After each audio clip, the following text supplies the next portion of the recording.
So that a person can move forward, so that he can use such a style, he has to have the perfect defense. He has to have it such that he has no fear. He has to be sure in his defense. For this reason, this defense is worked out in the gym up until a thorough grasp of this defense is obtained, to be certain that an enemy cannot harm you in any way. If you analyze the fight between Lewis and Tyson, Tyson was knocked out as he ran counter to all principles of this system. Here is a straight advance and throws himself towards an opponent. So what Lewis did now and what Tyson actually did is going to become the biggest danger for Tyson. That was a very strange fight. There was no peekaboo at all. It was just a mere attempt of two men to prove who is stronger linearly. Gotta move more. Where are slips, ducks, moves? Why don't you move more?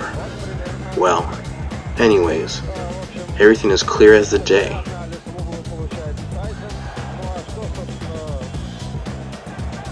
How can Tyson not see it and not understand?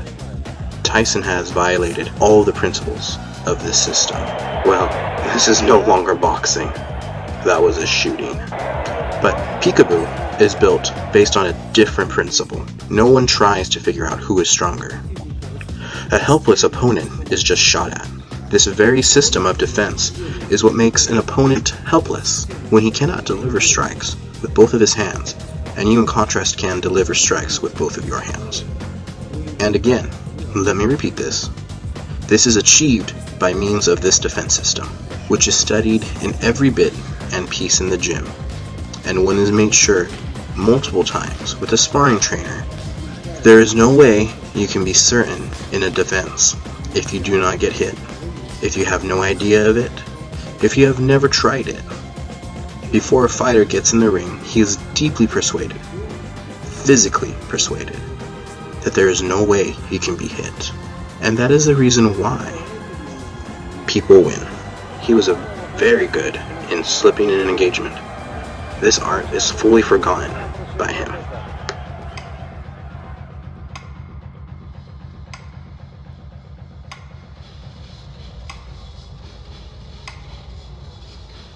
Cuz's number one concern with his pupils was not to get hit.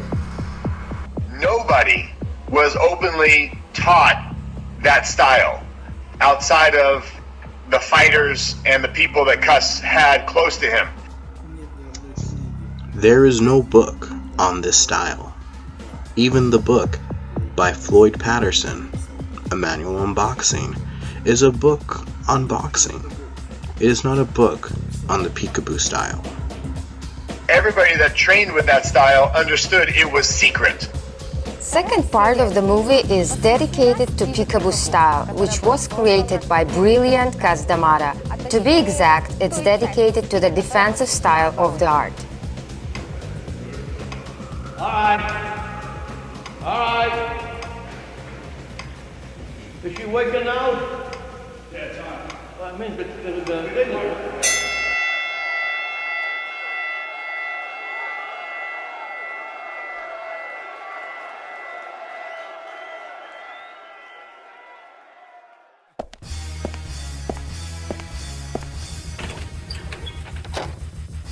Outstanding ones always grab attention of people. Needless to say, there always be ones who will want to destroy that phenomena, who will want to erase it from the memory. Relatively recently, there was an arisal of such an opinion regarding the achievement of Mike Tyson, that he became a champion on the ring owing to 52 block style. As for the role of Cus D'Amato, they claim it to be a conventional one. Authors of this opinion try to persuade the readers that the secret of Iron Mike is not in his trainer, not in his system, but in the 52 blocks technique. For Cus, if you're not getting hit, you're not getting discouraged. If you're not discouraged, you're more capable and competent than somebody that takes a punch to throw a punch. Devised a defensive style, and the peekaboo style was at first a defensive style so that you wouldn't be able to be hit.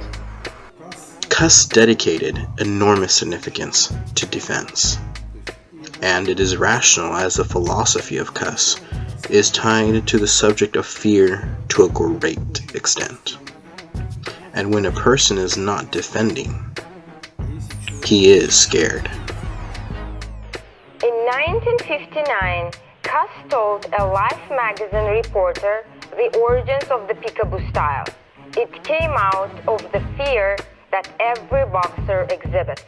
Tyson not only has a very hard, terrific punch in either hand, but he has developed elusive qualities and has the most important quality, the will to win. He has the desire to win. He wants to be the best. And with a fellow with this type of competitive spirit, plus the knowledge that he has gained and the punching power, I can't see him lose. The peekaboo stance itself is a frontal one, which makes it possible to deliver strikes with both hands. As I understand it, can we look at attack and defense equally? Exactly equal. Every moment of defense puts you in a position of attack, and you attack without one moment hesitation. The moment you move to your new position, you are already attacking.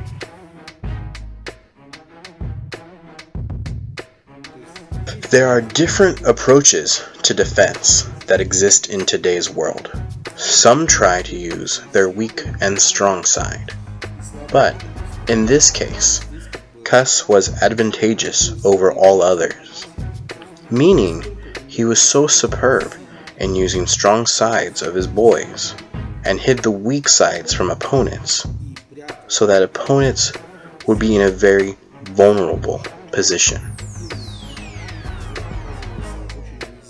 Here is what I mean. From the point of neurophysiology, a tall person, 2 meters high, and pay attention that all of his students are different. So picture a tall guy who has long hands. Correspondingly, he has a certain advantages over one who does not have such long hands. Subsequently, this strong side of the person could be used in a fight. There is a study made on what are the strong qualities, and they are maximally used in a fight.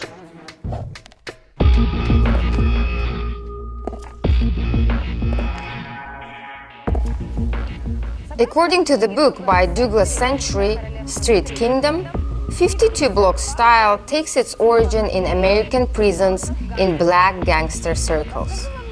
I will share briefly what the book is about itself, and will quote directly from the book about Mike, about other fighters, and about 52 block style itself. I have to tell you that Street Kingdom has an exceptional genre. It is a simultaneous compilation of memoirs, interviews, and personal stories. Author starts his narrative with how he met a gangster whose name was Big K and what they went through together. Also, he gives examples of fights in which 52 block style was used.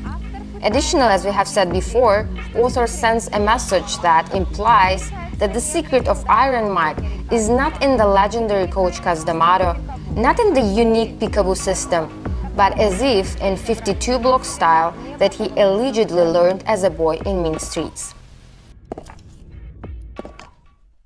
If I can slip to my left and smother his right hand right here, and smother it, I've just taken away thousands of punches.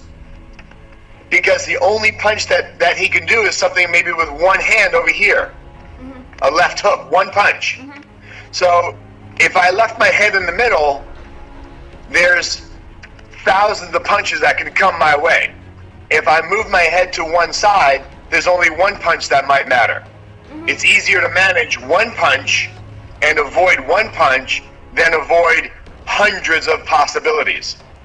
It means that if I slip to the left, he can strike only with his left hand.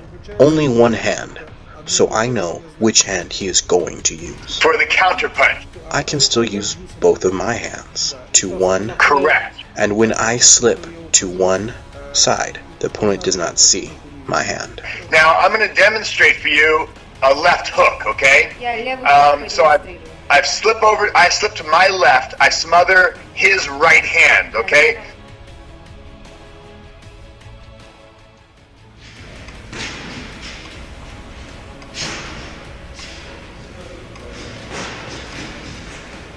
Don't go back to the hands down.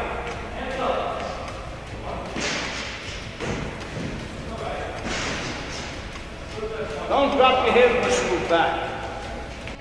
Never leave yourself in a vulnerable position. Slip and move into a position, counterpunch immediately. Remember, make him miss, make him pay.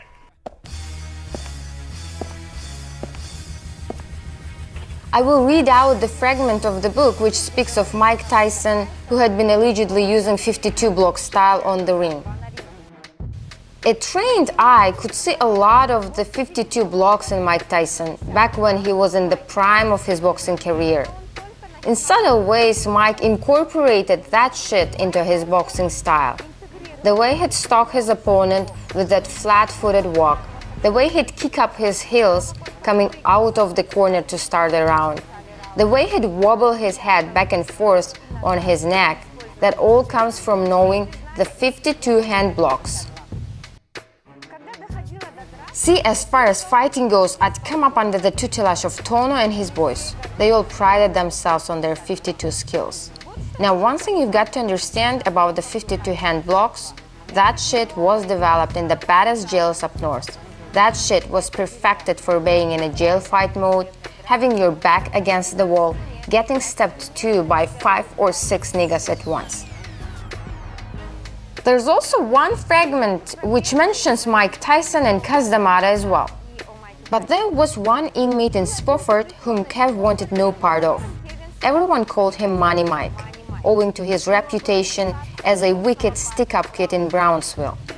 It would be a few more years before he'd acquire his more famous nickname, Iron Mike, that wouldn't come until the old Italian man named Cus D'Amato got wind of him in Tryon and began to groom Mike for his meteoric rise to the heavyweight championship of the world.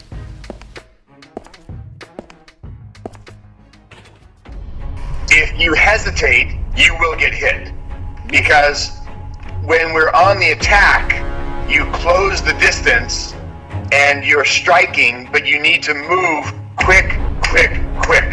So, as an example, if I throw a punch, I don't wait for the picture and hold my position.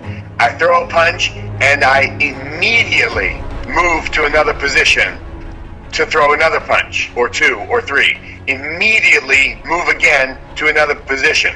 Because as we know, every time you throw a punch, you don't knock somebody out. So you need to anticipate constant, perpetual head movement. Punch, position change. Punch, position change.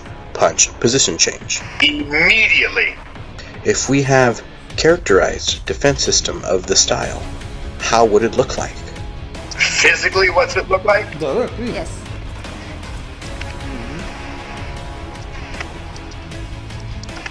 So your hands are up. Like a pendulum. Exactly like exactly 100%. Basically, what we see in the peekaboo configuration is a pendulum. A pendulum which is very hard to hit. It is a swinging target, which is hard to get.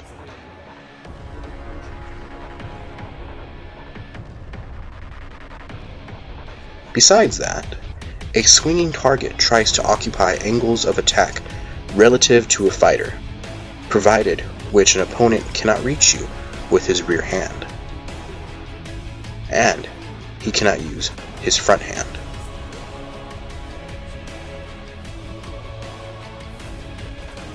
Having said this, both of your hands are free, and you can now deliver blows with both of them. Number 2, never pull straight back.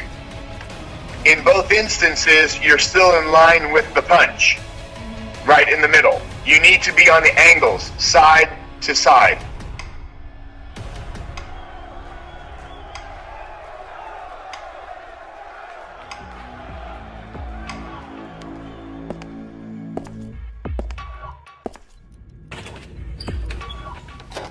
Author of the book doesn't claim directly that peekaboo takes its origin from 52 block style. Nevertheless, as we have mentioned earlier, attitude of the author tells us that success of Iron Mike wasn't because of his legendary coach and mentor Kaz Damada, and wasn't owing to his unique and brilliant peekaboo system, but because of the 52 block style. However, as one would grasp, this is not more than a mere personal opinion of the author. But since one has formed such a thesis, certainly it was advantageous for someone. So no running, there was no running around the ring. There was a constant attack.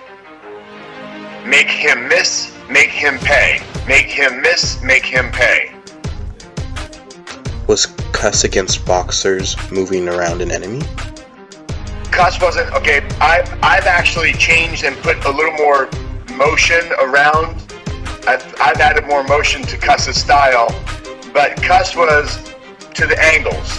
Constantly just go to the angles, so you hit from different angles. Yes. A blow to the side, blow to an angle.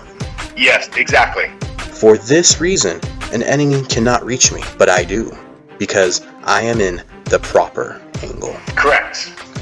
We strive for not standing in one place, from one side. In other words, it is extremely hard to hit a moving target. We swing as a pendulum. This kind of animate target is also very hard to hit. For instance, I move on my feet, and at that moment, I don't swing the pendulum. I swing with my feet. I get to an angle of attack and start attacking. The enemy attempts to hit me and cannot succeed. I hit him with both of my hands, move to a certain position, and if I cannot move, I start swinging like a pendulum. He cannot reach me again. I get to an angle of attack again, and I attack him. He gets hit again, and it is said an enemy becomes incapable of fighting very fast. Because of the system advances into the angle of attack, but not backwards. Cuss was categorically against moving back from an enemy. When a boxer moves backwards, he creates a distance so that the opponent can punch him. What is quite clear here is the leverage. The closer he is, the harder it is to deliver a punch. One has to choose an angle to deliver a strike. And while he chooses that angle, the target has already moved away. There is nowhere to strike. And again, I have to move my feet. One tries to move his feet in order to gain a new position, to deliver a strike. While he is doing that, he receives a series of blows from an angle. In essence, an enemy becomes helpless. And this very state is what leads up to the knockout moment.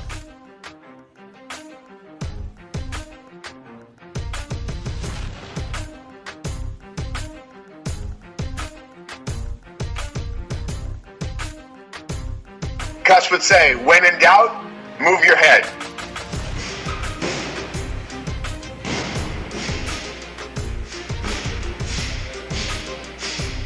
Now get to the side! Hey, what's the matter, buddy? What's going on over there? You can get it. Yeah.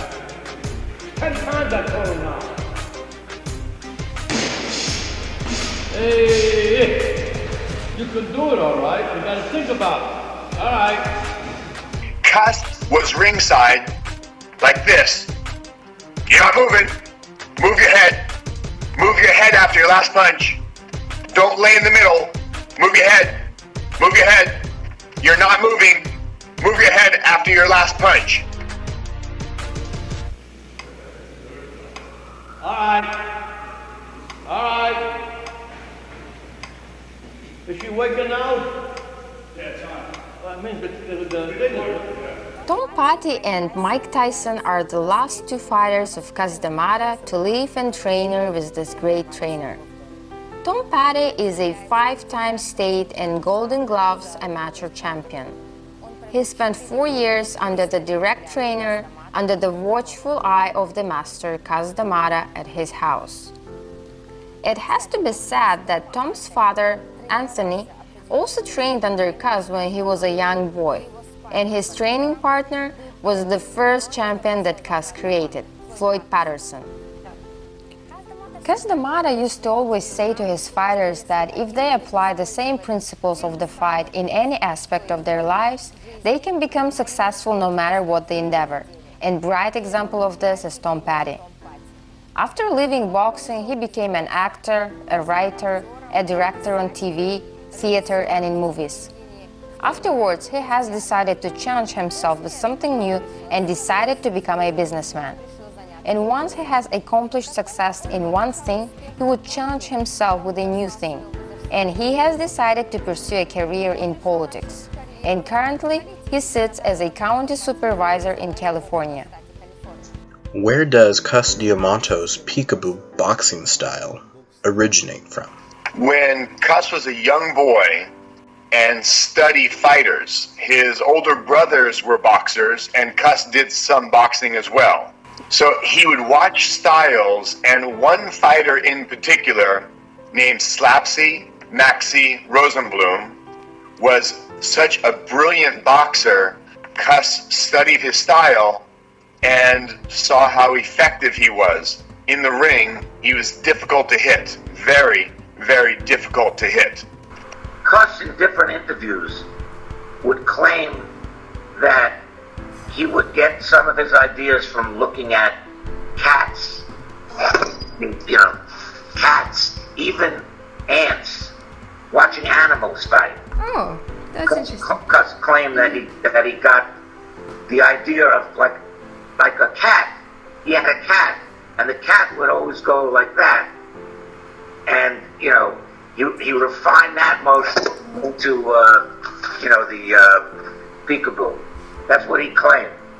In the book of David Remnick, King of the World, Muhammad Ali and the Rise of an American Hero, it is also narrated that D'Amato read books on military history and the works of Nietzsche, wherefrom he also found ideas on the philosophy of pain and stamina.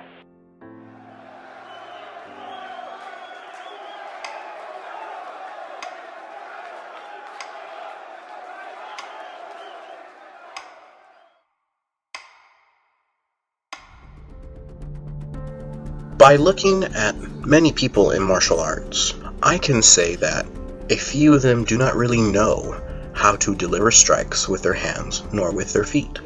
Their technique might look beautiful. It might even be interesting by itself. However, it is not percussive. I mean that the strikes that most martial artists use cannot knock out a person with the first strike.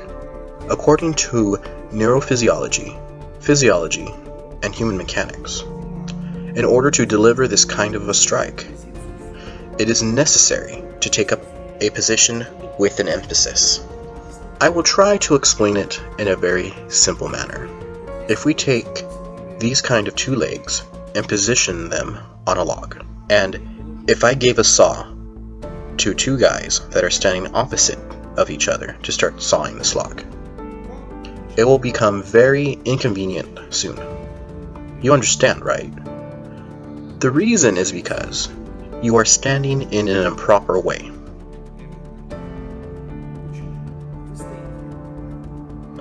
Once you start looking for a position by means of hands and feet, so that you have a proper emphasis to comfortably exert an effort to saw. Exactly. Same thing in a strike in a position with an emphasis. It is when the whole construction dynamically is structured in a way that it lets you maximally discharge impulse power. For this reason, when we deliver a strike in this manner, it is not a strike. That's just hand projection, projection of a punch. This is not a blow. A blow can be exerted only from a position with an emphasis.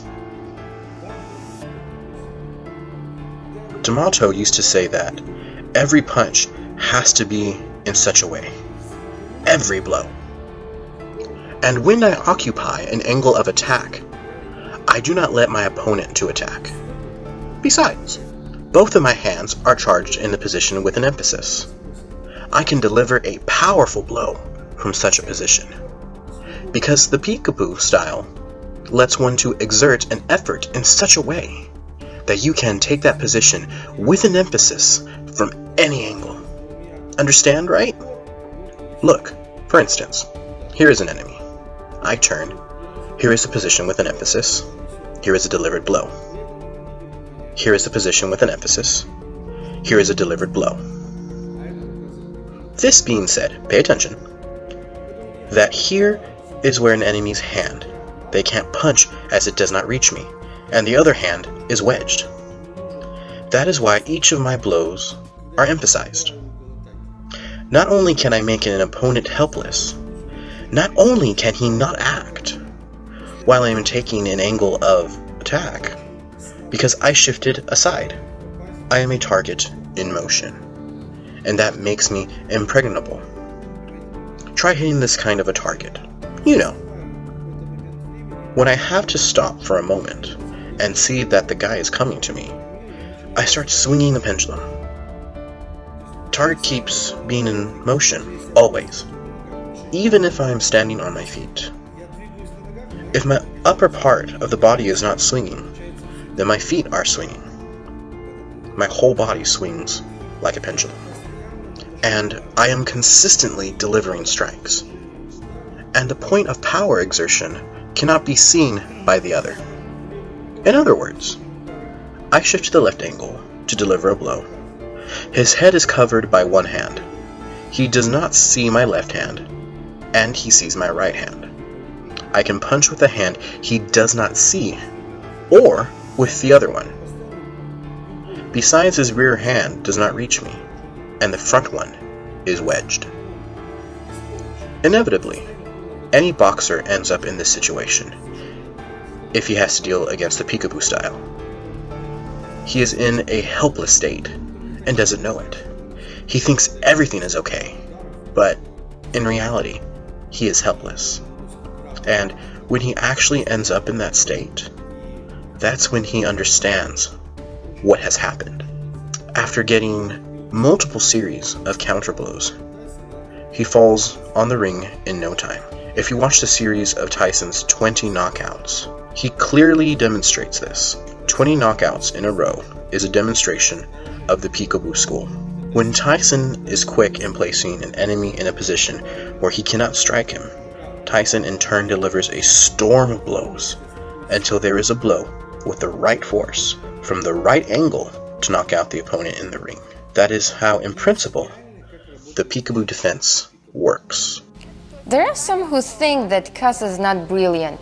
There are some that consider that his peekaboo style didn't play much role in the history of boxing. Well, let me address such bold-spirited ones. Enough of blabbing. Do what Cus did. Excel him. Create not 3 world champions, but 4 world champions. No matter what you say, you cannot repeat what Cus did. The time is now.